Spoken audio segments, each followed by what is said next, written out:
Assalamualaikum warahmatullahi wabarakatuh. Sahabat teladan umat yang dirahmati Allah.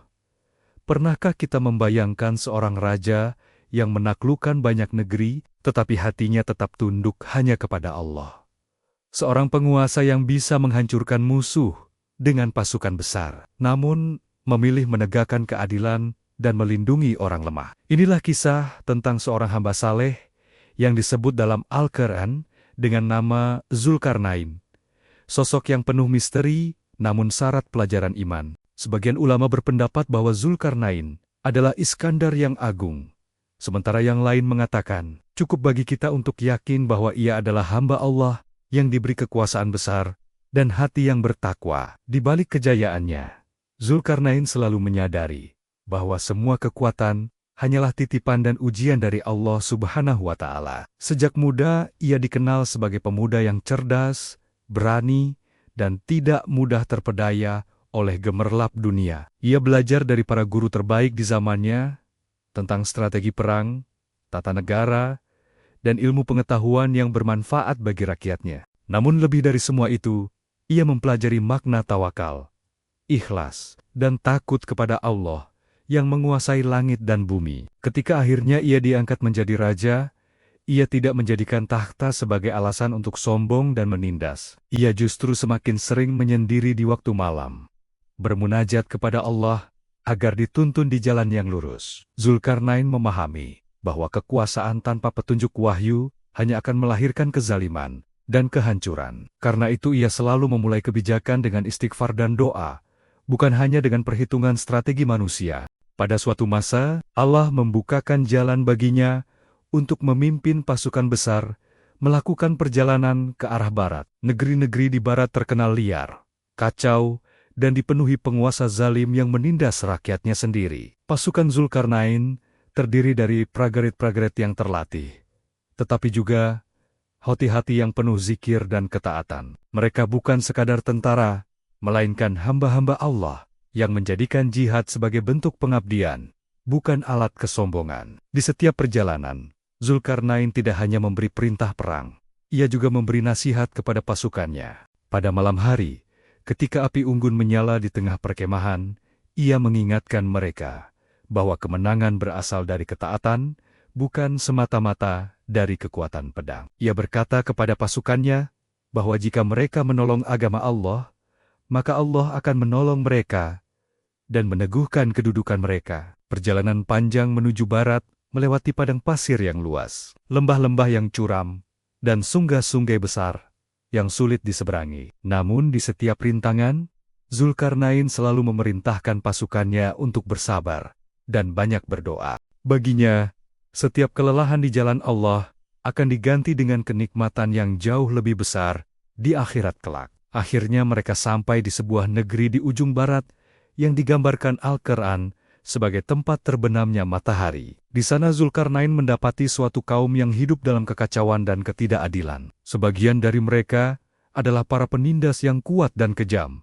sementara yang lain adalah rakyat lemah yang hanya bisa menangis dalam diam. Penduduk negeri itu mendekat kepada Zulkarnain dengan penuh harap, karena kabar tentang keadilannya telah sampai ke telinga mereka sebelumnya. Mereka ingin tahu apakah raja yang datang ini akan menjadi penindas baru atau pelindung yang mereka nantikan selama ini. Allah memberikan kebebasan kepada Zulkarnain untuk memilih apakah ia akan menghukum para pelaku kezaliman atau memberikan kesempatan kepada mereka untuk bertaubat. Disinilah terlihat kebijaksanaan Zulkarnain sebagai hamba Allah yang adil dan takut kepadanya. Ia berkata bahwa barang siapa berbuat zalim dan tetap keras kepala dalam maksiat, maka ia akan dihukum dengan hukuman yang tegas di dunia. Setelah itu para pelaku kezaliman akan dikembalikan kepada Allah dan di akhirat mereka akan menerima azab yang jauh lebih berat. Namun, bagi orang yang beriman dan beramal saleh, Zulkarnain berjanji akan memberikan balasan terbaik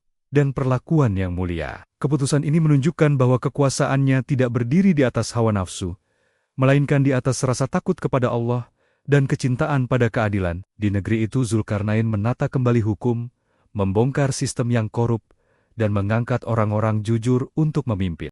Rakyat kecil yang sebelumnya hidup dalam ketakutan, mulai berani mengangkat kepala dan tersenyum. Mereka merasakan bahwa hukum kini tidak lagi tajam ke bawah dan tumpul ke atas, tetapi benar-benar ditegakkan secara adil. Zulkarnain tidak hanya memperbaiki struktur pemerintahan, ia juga mengingatkan para penguasa lokal bahwa kekuasaan adalah amanah yang akan dimintai pertanggungjawaban. Ia menegaskan bahwa tidak ada raja yang lebih tinggi dari Allah, dan tidak ada mahkamah yang lebih agung daripada Makemonia pada hari kiamat. Setelah keadaan di barat menjadi stabil, rakyat yang dulunya tertindas kini hidup lebih tenang dan aman. Mereka mengucap syukur kepada Allah yang telah mengutus seorang hamba Nia untuk menyelamatkan mereka dari kegelapan kezaliman. Zulkarnain sendiri tidak merasa bahwa ia telah melakukan sesuatu yang luar biasa. Baginya, ia hanya menjalankan perintah Tuhannya dan memanfaatkan kekuatan yang Allah titipkan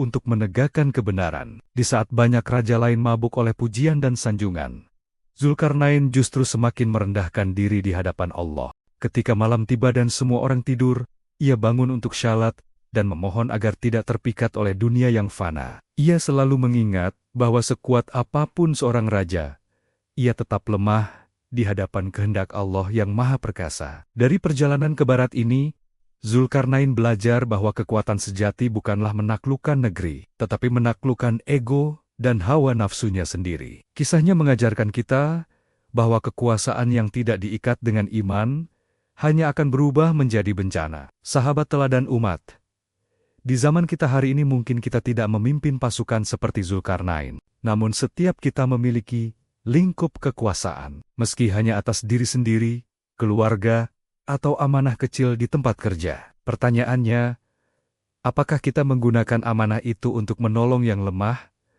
atau justru untuk menekan mereka? Perjalanan Zulkarnain ke barat adalah gambaran bahwa setiap kekuatan harus diarahkan untuk memperbaiki, bukan merusak. Dengan keimanan, ilmu, dan ketegasan, ia menunjukkan bahwa seorang pemimpin bisa tegas, namun tetap penuh kasih sayang. Kisah ini baru permulaan dari perjalanan panjang seorang raja yang hatinya terikat kepada Allah. Setelah menegakkan keadilan di barat, Allah membukakan jalan lain baginya untuk meneruskan misi keadilan ke arah yang berlawanan. Masih banyak ujian yang menantinya, bukan hanya dari musuh di luar, tetapi juga dari ujian besar di dalam dirinya sendiri. Di bagian berikutnya kita akan menyaksikan bagaimana Zulkarnain mengayunkan langkah menuju timur dan memasuki wilayah yang diliputi kesulitan yang berbeda. Di sana, ia akan berhadapan dengan kaum yang hidup di bawah panas matahari yang menyengat dan ancaman kezaliman yang tak kalah berat. Akankah ia kembali menunjukkan kebijaksanaan yang sama? Ataukah ujian baru akan mengguncang tekadnya sebagai pemimpin yang bertakwa? Semua jawabannya ada pada kelanjutan kisah yang penuh ibrah ini. Maka mari kita lanjutkan perjalanan ruhani ini, supaya kita tidak hanya mengenal nama Zulkarnain, tetapi juga meneladani imannya. Karena kisah ini bukan untuk sekadar diceritakan, tetapi untuk menuntun langkah kita di jalan kehidupan. Semoga Allah menjadikan hati kita lembut seperti hati para hamba Nia yang saleh, yang lebih takut kepada Merkenia daripada takut kehilangan kekuasaan. Dan semoga kita tidak tergoda oleh dunia ketika Allah memberi kita sedikit kekuatan di tangan kita. Kisah Zulkarnain mengingatkan bahwa kejayaan yang sejati adalah taat, dan kekalahan yang paling pedih adalah ketika hati berpaling dari Rob semesta alam. Mari kita renungkan sejenak perjalanan ke barat yang telah dilaluinya sebagai cermin bagi diri kita masing-masing. Apakah kita sudah menegakkan keadilan pada diri sendiri sebelum menuntut keadilan dari orang lain? Apakah kita sudah mengakui bahwa semua nikmat adalah amanah yang akan ditanya satu persatu? Jika belum, inilah saatnya untuk memperbaiki niat dan langkah. Sebelum kita melanjutkan perjalanan ke babak berikutnya dalam kisah agung ini, karena seperti Zulkarnain yang selalu memulai langkah dengan menyebut nama Allah, demikian pula kita seharusnya menapaki setiap episode kehidupan. Semoga Allah menuntun kita untuk mengambil pelajaran terbaik dari kisah para pemimpin yang diridhoinya. Dan semoga selawat dan salam senantiasa tercurah kepada pemimpin kita yang paling mulia, Nabi Muhammad. Insya Allah, di bagian berikutnya kita akan menyimak lanjutan perjalanan Zulkarnain menuju timur dan perjumpaannya dengan kaum yang tertindas. Di sanalah akan tampak bagaimana seorang raja sejati tidak hanya mengandalkan pedang, tetapi juga ilmu, doa, dan tawakal kepada Allah. Jangan lewatkan kelanjutannya, karena setiap episodenya menyimpan nasihat yang bisa mengubah cara kita memandang dunia. Semoga Allah membuka hati kita untuk mencintai kisah para hamba Nia yang saleh. Bukan sekadar sebagai cerita, tetapi sebagai petunjuk hidup. Dan semoga setiap detik yang kita gunakan untuk belajar sejarah iman dicatat sebagai amal yang mendekatkan kita ke surganya. Insya Allah, kita lanjutkan kisah ini dengan penuh harap akan rahmat dan ampunan Allah.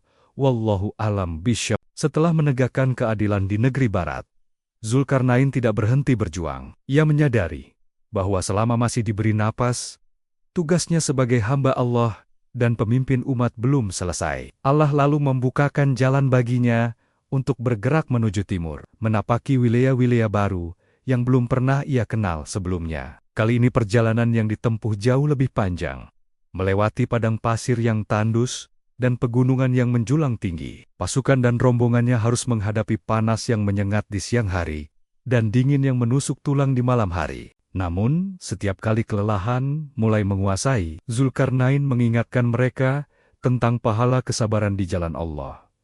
Ia menegaskan bahwa langkah mereka bukan sekadar langkah tentara, tetapi langkah hamba yang sedang taat kepada perintah Rabbul Alamin. Di sela perjalanan ia sering mengumpulkan pasukannya untuk salat berjamaah dan membaca ayat-ayat Allah yang meneguhkan hati. Kekuatan mereka tidak hanya berasal dari pedang dan tameng, tetapi dari doa dan zikir yang tak putus-putus. Akhirnya mereka sampai di ujung timur, di suatu tempat yang digambarkan Al-Quran sebagai wilayah di mana matahari akan terbit langsung di atas kepala mereka. Di sana, Zulkarnain mendapati suatu kaum yang hidup tanpa perlindungan dari panas terik matahari. Mereka tidak memiliki bangunan yang layak, tidak ada naungan yang kokoh, dan setiap hari tubuh mereka disiksa oleh terik yang membakar kulit. Wajah-wajah mereka tampak letih, mata mereka penuh harap, tetapi juga syarat keputusasaan. Ketika melihat kedatangan Zulkarnain dan pasukannya, mereka berkumpul dengan rasa penasaran dan cemas.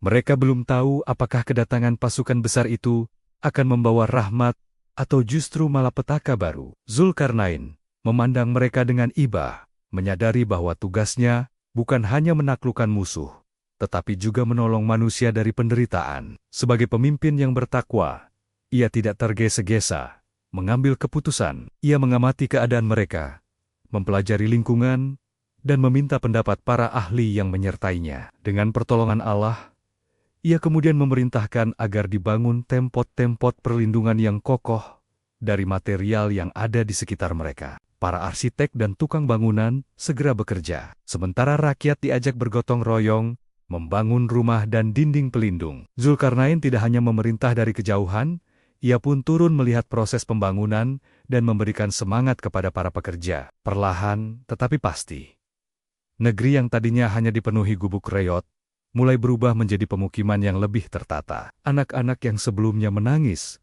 karena kepanasan, kini bisa bermain di bawah naungan atap yang melindungi mereka. Orang-orang tua yang tubuhnya rapuh, kini dapat beristirahat, tanpa takut kulit mereka terbakar matahari. Penduduk negeri itu menangis haru, bukan karena sedih, tetapi karena merasakan nikmat perlindungan setelah sekian lama hidup dalam penderitaan. Mereka mengucap syukur kepada Allah yang telah mengirimkan seorang pemimpin yang peduli kepada mereka. Zulkarnain pun mengingatkan mereka bahwa semua kebaikan ini hanyalah rahmat dari Allah.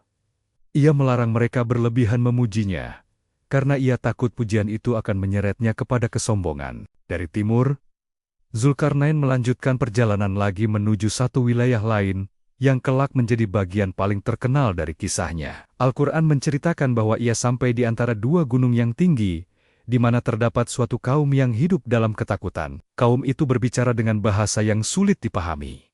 Namun dengan usaha dan kesabaran, Zulkarnain akhirnya mengerti keluhan mereka. Mereka mengadukan tentang kezaliman dua bangsa besar, yang dikenal dengan nama Yajuj dan Majuj. Bangsa ini digambarkan sebagai kelompok yang merusak, menyerang, dan menebar kehancuran dimanapun mereka lewat. Mereka merampas harta, menghancurkan tanaman, dan membuat penduduk tidak pernah merasa aman. Ketika Yajuj dan Majuj keluar, kaum lemah tidak mampu melawan, dan hanya bisa bersembunyi sambil menanti nasib. Penduduk di antara dua gunung itu lalu memohon kepada Zulkarnain dengan penuh kerendahan hati. Mereka berkata bahwa mereka siap membayar upah yang besar jika Zulkarnain bersedia membuatkan pelindung bagi mereka. Namun Zulkarnain menjawab dengan hati yang bersih bahwa apa yang Allah karuniakan kepadanya jauh lebih baik daripada upah yang mereka tawarkan. Ia berkata bahwa ia tidak membutuhkan bayaran dunia, tetapi ia meminta mereka untuk ikut bekerja bersama-sama membangun benteng pelindung. Inilah teladan besar bagi setiap pemimpin, bahwa tugasnya bukan mencari keuntungan pribadi, tetapi mengerahkan kemampuan untuk menyelamatkan umat. Zulkarnain kemudian memerintahkan agar dikumpulkan bangkahan-bangkahan besi dalam jumlah besar. Besi itu disusun di antara dua dinding gunung, hingga membentuk lapisan yang tinggi dan tebal. Setelah itu ia memerintahkan untuk menyalakan api hingga besi-besi itu memerah, membara seperti bara. Kemudian ia meminta agar dituangkan cairan tembaga panas ke atasnya, hingga benteng itu menjadi sangat kokoh dan licin. Ketika pekerjaan selesai, terbentanglah sebuah dinding raksasa yang tidak bisa dipanjat dan tidak bisa ditembus oleh Yajuj dan Majuj. Bangsa perusak itu mencoba merusak, tetapi kekuatan mereka tidak sebanding dengan kekokohan benteng yang dibangun dengan izin Allah. Penduduk di antara dua gunung itu pun akhirnya dapat hidup dengan tenang setelah sekian lama hidup dalam ancaman. Mereka heran dan takjub melihat bagaimana Zulkarnain dapat membangun penghalang yang begitu luar biasa. Namun di tengah kekaguman itu, Zulkarnain kembali mengingatkan bahwa semua ini bukanlah wujud dari kehebatan dirinya semata. Ia berkata bahwa benteng itu adalah rahmat dari Rabb-Nya.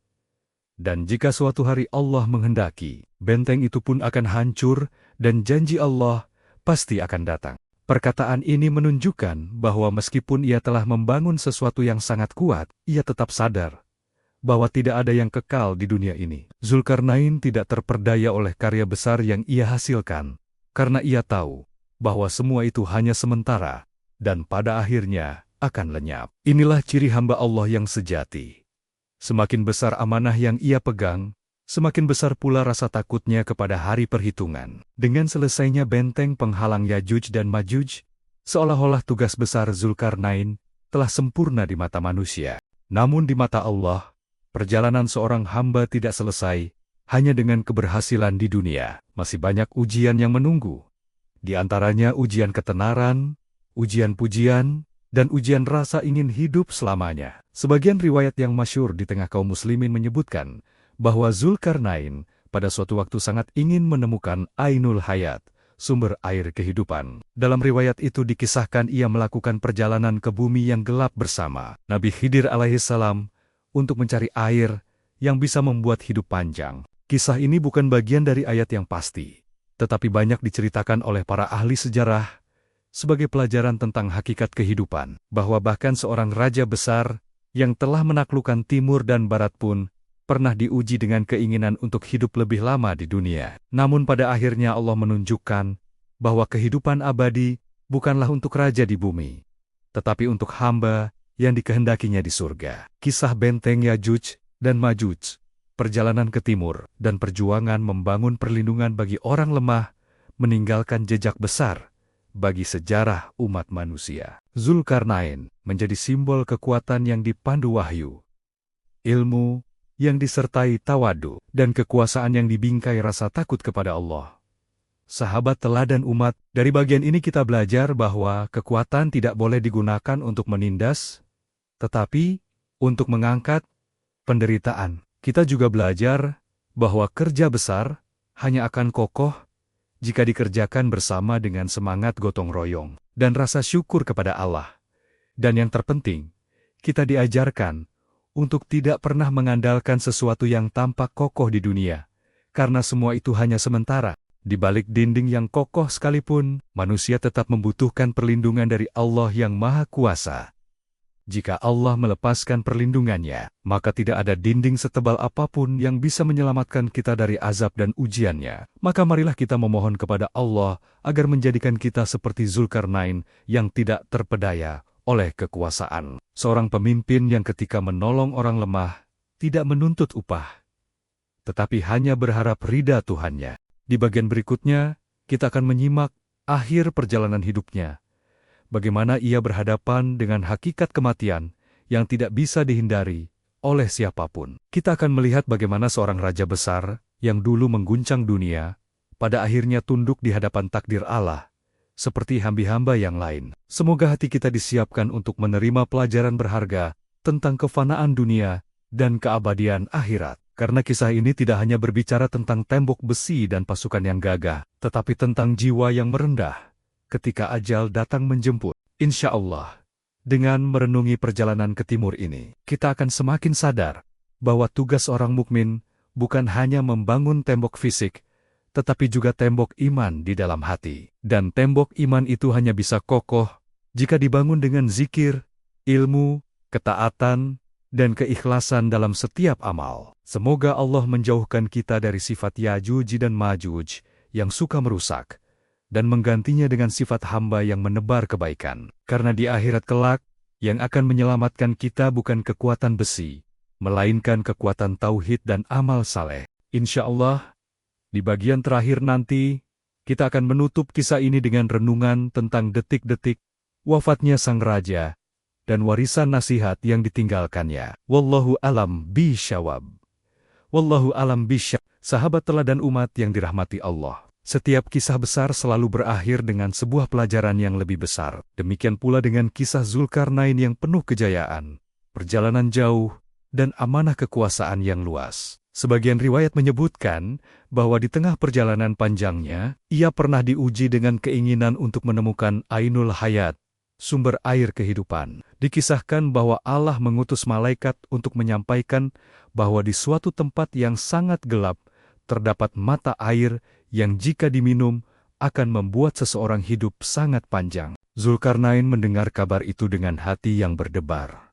Bukan karena ia takut mati, tetapi karena ia ingin memanfaatkan hidup lebih lama untuk menegakkan keadilan. Ia pun memilih sekelompok pasukan terbaik untuk menemaninya, dan mempercayakan Nabi Khidir alaihi salam sebagai sahabat sekaligus penuntun dalam perjalanan. Mereka memasuki wilayah yang disebut sebagai bumi gelap, tempat yang tidak tersentuh cahaya matahari, dan sangat sulit dijangkau manusia. Perjalanan itu begitu berat, hingga banyak yang meragukan apakah mereka akan kembali hidup atau tidak. Namun dengan izin Allah, Khidir terus melangkah, hingga akhirnya menemukan mata air yang bening dan tenang, yang diyakini sebagai Ainul Hayat.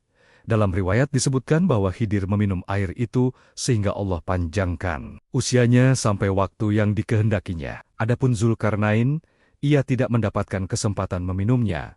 Dan disinilah Allah mengajarkan bahwa kehidupan abadi di dunia bukan untuk raja manapun. Betapapun besar keinginan seorang hamba, takdir Allah tetap lebih tinggi dari semua rencana manusia. Zulkarnain memahami bahwa yang kekal bukanlah tubuh, bukan pula kekuasaan, melainkan amal dan ketaatan yang dibawa menghadap Allah. Sejak itu ia semakin yakin bahwa tugasnya bukan mencari keabadian di dunia, tetapi mempersiapkan diri untuk kehidupan setelah mati. Ia kembali memimpin pasukannya, menegakkan keadilan di berbagai negeri, dan menolong banyak kaum tertindas dengan segala kemampuan yang Allah titipkan. Hingga suatu hari, ketika pasukan berkemah di tepi sebuah wilayah, Allah menakdirkan ujian terakhir bagi raja besar ini. Dalam riwayat yang sering diceritakan, disebutkan bahwa seekor nyamuk kecil menggigitnya, membawa penyakit yang perlahan melemahkan tubuhnya. Raja yang pernah menaklukkan banyak negeri itu, tiba-tiba tak berdaya oleh makhluk yang sangat kecil. Inilah cara Allah menunjukkan betapa lemahnya manusia, sekaligus menegur hati yang mungkin mulai merasa kuat. Demamnya semakin tinggi, langkahnya semakin berat, dan napasnya menjadi singkat. Para dokter dan tabib terbaik berusaha mengobatinya, tetapi tak ada yang sanggup melawan ketetapan Allah. Prajurit dan penasihatnya berkumpul di sekelilingnya, menangis menyaksikan pemimpin yang mereka cintai kini terbaring lemah. Zulkarnain memandang mereka dengan tatapan penuh kasih, seolah ingin menitipkan sesuatu yang lebih berharga daripada seluruh wilayah yang pernah ia taklukkan. Ia berkata dengan suara lirih bahwa semua kekuasaan yang pernah ia miliki hanyalah pinjaman sementara. Ia mengingatkan mereka bahwa dunia ini bukan tempat tinggal yang abadi, tetapi hanya tempat singgah bagi orang-orang yang berakal. Ia meminta agar setelah kepergiannya, orang-orang tidak tertipu oleh istana, pasukan, dan harta yang tampak megah di mata manusia, karena pada akhirnya, setiap raja akan dibawa ke liang lahat yang sempit, hanya ditemani amal dan rahmat Allah. Dalam detik-detik terakhir hidupnya, Zulkarnain memohon agar jenazahnya diiringi dengan sederhana. Dalam riwayat dikisahkan bahwa ia ingin kedua tangannya dikeluarkan dari kain kafan ketika jenazahnya diusung. Tujuannya adalah agar manusia melihat bahwa raja yang menaklukkan timur dan barat pun meninggal dalam keadaan tidak membawa apapun dari dunia. Tangan yang dulu memegang pedang, memimpin pasukan, dan menandatangani keputusan besar, kini kosong ketika bertemu Rabb-Nya. Inilah pesan sunyi dari jenazah seorang raja kepada manusia yang masih hidup, bahwa setinggi apapun jabatan, seluas apapun kekuasaan, semuanya akan dilepas di hadapan malaikat maut. Ketika ruh Zulkarnain diambil oleh malaikat, bumi yang dulu bergetar oleh derap pasukannya, kini sunyi. Prajurit-prajuritnya menundukkan kepala, air mata mereka jatuh tanpa bisa dibendung. Mereka kehilangan bukan hanya seorang pemimpin, tetapi seorang guru yang selalu mengingatkan tentang Allah di tengah hiruk-pikuk dunia. Jenazahnya dibawa pulang ke negeri asal, diiringi oleh doa-doa yang terputus di sela isak tangis para sahabat dan rakyatnya. Di sepanjang jalan, orang-orang yang pernah merasakan keadilannya berdiri memberi penghormatan terakhir. Mereka bukan hanya menangisi kepergian seorang raja, tetapi meratapi berakhirnya sebuah zaman pemimpin yang menggunakan kekuasaan sebagai ibadah. Namun bagi orang beriman, kematian seorang hamba saleh bukanlah akhir, melainkan perpindahan menuju kehidupan yang lebih baik. Kisah Zulkarnain menjadi cermin bagi semua manusia, terutama mereka yang memiliki amanah kepemimpinan di level apapun, bahwa amanah bukanlah kemuliaan kosong, melainkan beban berat yang akan diminta pertanggungjawabannya di hadapan Allah. Sahabat teladan umat, apa pelajaran yang bisa kita ambil dari akhir kehidupan raja besar ini? Pertama, kita belajar bahwa kekuasaan tanpa iman hanya akan melahirkan kesombongan. Namun kekuasaan yang dibingkai rasa takut kepada Allah akan menjadi sarana menolong banyak manusia dari kezaliman. Kedua, kita belajar bahwa tidak ada makhluk yang kebal dari kematian, sekuat apapun ia di mata manusia. Jika raja yang menaklukkan timur dan barat saja harus tunduk kepada takdir, apalagi kita yang lemah dan penuh dosa. Ketiga, kita belajar tentang kejujuran dalam mengakui kelemahan diri sendiri. Zulkarnain selalu menisbatkan keberhasilannya kepada rahmat Allah, bukan kepada kecerdasannya semata. Keempat, kita diingatkan bahwa hidup panjang tidak selalu berarti hidup mulia. Yang menjadikan hidup berharga adalah sejauh mana ia digunakan untuk taat, bukan berapa tahun yang dihabiskan di dunia. Dari kisah Ainul Hayat, kita memahami bahwa Allah tidak mengizinkan semua hamba-Nya mengecap panjang umur di dunia. Karena jika manusia tahu cara hidup sangat panjang, banyak yang akan lupa bahwa surga jauh lebih baik daripada seluruh isi bumi. Kelima, kita belajar bahwa pemimpin yang baik adalah pemimpin yang menyiapkan umatnya untuk tetap teguh meski ia telah tiada. Zulkarnain tidak meninggalkan rakyatnya dengan rasa bergantung kepada sosok dirinya, tetapi ia mendidik mereka agar bergantung hanya kepada Allah. Kisah ini juga mengajarkan bahwa setiap kita, meski bukan raja, tetap punya peran yang akan ditanya di hari kiamat. Apakah kita telah adil kepada keluarga kita, kepada bawahan kita, kepada tetangga, dan kepada diri sendiri? Ataukah kita justru berlaku zalim, melampaui batas, dan mengabaikan hak-hak orang lain demi kenyamanan pribadi? Tabuk, Uhud, Zulkarnain, para sahabat, dan semua kisah yang kita dengar bukanlah untuk menghibur telinga, tetapi untuk mengguncang hati agar bangun dari kelalaian. Maka marilah kita bertanya pada diri, adakah sedikit saja sifat Zulkarnain dalam cara kita memandang nikmat dan amanah? Apakah kita sudah mengakui bahwa jabatan, ilmu, dan harta hanyalah titipan yang akan diambil kapan saja oleh pemiliknya? Jika hari ini kita masih diberi kesempatan untuk memperbaiki niat dan amal, maka jangan menunda sampai ajal datang. karena tidak ada seorang pun yang bisa menawar waktu kematian.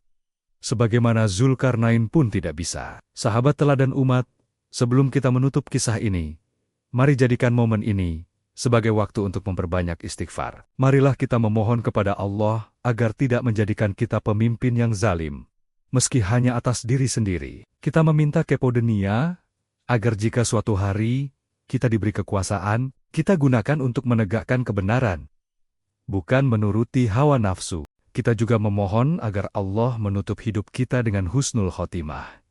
Sebagaimana kita berharap Zulkarnain berpulang dalam ridha Tuhannya. Semoga Allah menjadikan kisah ini sebab bertambahnya iman, bertambahnya rasa takut kepo dunia, dan bertambahnya cinta kepada pemimpin-pemimpin yang adil. Dan semoga Allah jauhkan kita dari pemimpin yang menjauhkan umat dari jalannya dan menukar agama dengan dunia yang murah. Sahabat teladan umat, jika kisah ini membawa sedikit saja manfaat bagi hati Anda, maka jangan biarkan ia berhenti di telinga Anda saja. Sampaikanlah kepada keluarga, sahabat, dan orang-orang yang Anda cintai, agar mereka pun turut mengambil pelajaran. Silakan like, bagikan, dan subscribe channel Teladan Umat agar kami bisa terus menyajikan kisah-kisah penuh hikmah yang mendekatkan kita kepada Allah dan Rasul-Nya. Jangan lupa tinggalkan komentar untuk meluruskan jika ada kekeliruan, karena kami pun manusia yang tidak luput dari salah. Semoga setiap jari yang menekan tombol share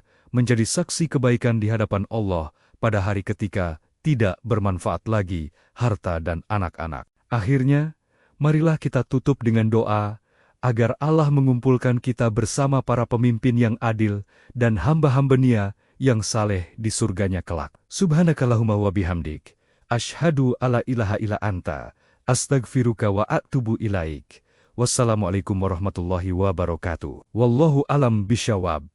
Hanya Allah yang paling tahu kebenaran setiap kisah. Semoga salawat dan salam senantiasa tercurah kepada Nabi Muhammad, keluarga, sahabat, dan pengikutnya hingga hari kiamat. Semoga kita semua termasuk dalam golongan yang mendengar nasihat, lalu mengikuti yang terbaik darinya.